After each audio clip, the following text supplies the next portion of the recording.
Ang mission ng My Grace Foundation ay tumulong sa kapwa natin sa pamamagitan ng medical mission katulad ng ating ginagawa ngayong araw na ito. Nag-provide tayo ng libreng medical check-up at flu vaccine dito sa Simona, Barangay San Isidro, Taytay, Rizal. Sa tulong ng ating mga medical partners at volunteers, tayo nakapagbigay ng tulong sa 200 na katao.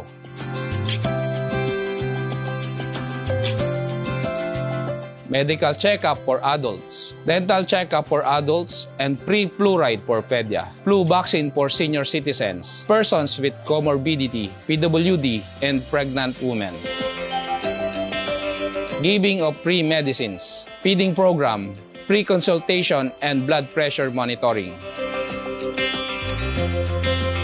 Ang maayos na event management at registration ay handog ng event book ay isang product ng Dynamic Global Soft.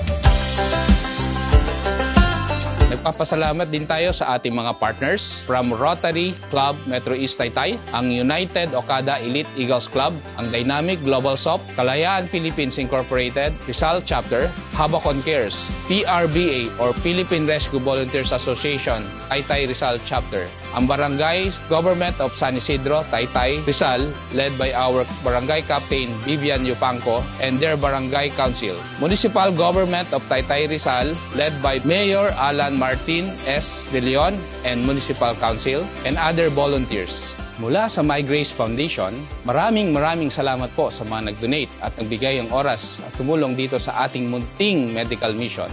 Patuloy tayong tumulong sa ating mga kapwa at nawing maparami pa ang ating matulungan sa susunod na misyon. Maraming salamat po.